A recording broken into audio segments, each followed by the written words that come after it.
Hello friends, welcome to my YouTube channel. आज हम पढ़ेंगे खोजबीन प्रश्न कौशल का third lesson plan social studies का कक्षा 7 विषय सामाजिक अध्ययन, उपविषय भूगोल, प्रकरण प्रदूषण और उसके प्रकार। छात्र अध्यापक का नाम जो आपका नाम है, दिनांक, जो तारीख है, बादल, जो पीरियड है, क्लास 6 मिनट की स्किल है। खोजबीन प्रश्न कौशल के उद्देश्य। पहला है छात्रों की अनुत्तरता की स्थिति से उचित उत्तर की स्थिति की ओर ले जाने के कौशल का विकास करना। दूसरा है बालकों के पूर्व ज्ञान, रुचि एवं मनोदशा से अवगत होने के लिए विषय से संबंधित प्रश्न पूछना। थर्ड है बालकों के पूर्व अनुभवों को नवीन अनुभवों से जोड़ने के कौशल का विकास करना। पांचवा है बालकों की रुचि एवं ध्यान को आकर्षित करने के कौशल का विकास करना। पांचवा है बालकों के बौद्धिक विकास एवं उपलब्धियों को निश्चित गति एवं दिशा प्रदान करने के कौशल का विकास करना। छठवां है बालकों के विचार एवं विश्लेषण शक्ति का विकास करने के कौशल का विकास करना। सातवां है पाठ्य वस्तु की पुनरावृत्ति एवं उचित व्याख्या करने के कौशल का विकास करना। आठवां है बालकों के ज्ञान का मूल्यांकन करने के लिए। उसके बाद खोजपूर्ण प्रश्न कौशल के घटक। अनुबंधन क्रिया, संकेत देना। दूसरा है अधिक सूचना प्राप्ति। तीसरा है पुनर्केंद्रण। चौथा है पुनर्निर्देशन। पांचवा है समीक्षात्मक अभिज्ञान वृद्धि। तो ये लेसन प्लान इस तरह बनेगा। क्वेश्चन पहला हम पूछेंगे पढ़ाने के बाद के क्वेश्चन है ये। खोजपूर्ण प्रश्न कौशल स्किल। पहला क्वेश्चन है प्रदूषण किसे कहते हैं। छात्र उत्तर देंगे कुछ ऐसे हानिकारक पदार्थ जो वायु, भूमि और जल में पाए जाते हैं जिनके कारण जीवित प्राणी और पर्यावरण पर प्रतिकूल प्रभाव पड़ता है, प्रदूषण कहलाता है। प्रदूषण कितने प्रकार के होते हैं, उत्तर नहीं देंगे तो हम पूछेंगे कितनी दिशाएं होती हैं, तो छात्र उत्तर देंगे 4। तो हम इसी में पूछेंगे प्रदूषण के प्रकार के नाम बताएं। हम जो ये 4 हम बोल सकते हैं 4 प्रदूषण के प्रकारों के नाम बताएं। तो उनके नाम है वायु प्रदूषण, भूमि प्रदूषण, जल प्रदूषण और ध्वनि प्रदूषण।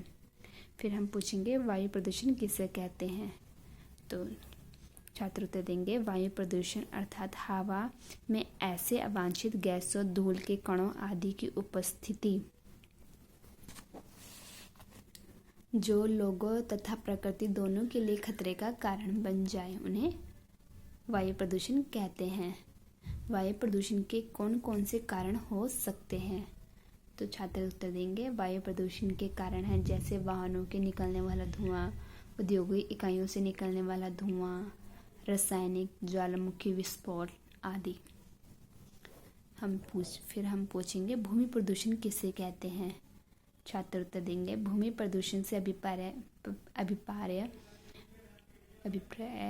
जमीन पर जहरीले, अवांछित और अनुपयोगी पदार्थों के भूमि में विसर्जित करने से है, क्योंकि इससे भूमि का निम्नीकरण होता है और मिट्टी की गुणवत्ता प्रभावित होती है।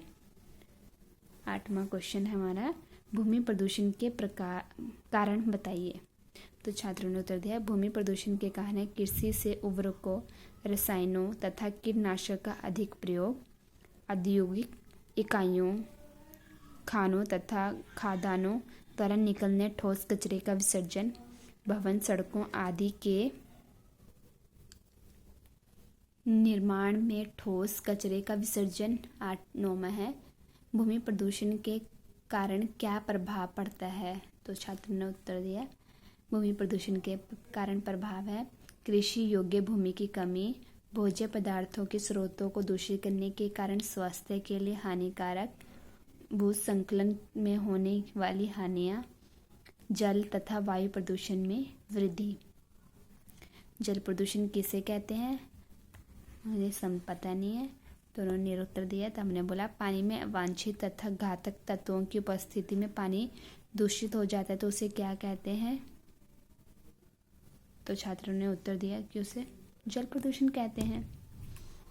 तो हमने पूछा जल प्रदूषण के कारण बताइए। तो छात्रों ने उत्तर दिया मानव मल का नदियों, नहरों आदि में विसर्जन, सफाई तथा सीवर का उचित प्रबंध न होना, विभिन्न औद्योगिक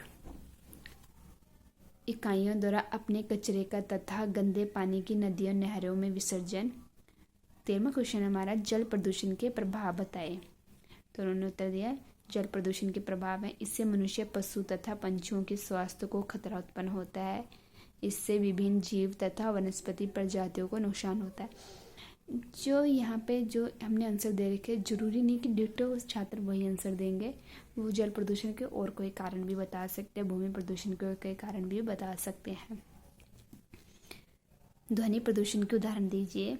तो हमने लिखा है रैलियाँ, कंस्ट्रक्शन, मनोरंजन के साधन, रेलगाड़ी की आवाज़ आदि। 5वां है वायु प्रदूषण, भूमि प्रदूषण, जल प्रदूषण, ध्वनि प्रदूषण। प्रदूषण के क्या है? प्रदूषण क्या है? प्रदूषण के प्रकार हैं।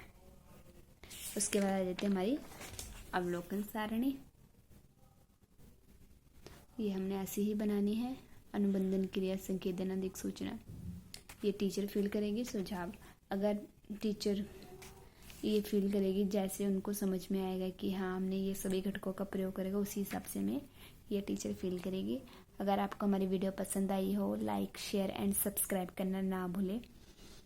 उसके बाद अब इसके बाद हम जो मैक्रो प्लान है, मतलब जो ये 7 स्किल हैं, उनका एक ही लेसन प्लान में कैसे प्रयोग करना है, उसके लिए जो लेसन प्लान बनाना है उसके बारे में बताएंगे। तो अगर आपको हमारी वीडियो पसंद आए तो लाइक, शेयर एंड सब्सक्राइब करना ना भूलें। मिलते हैं अब मैक्रो प्लान में।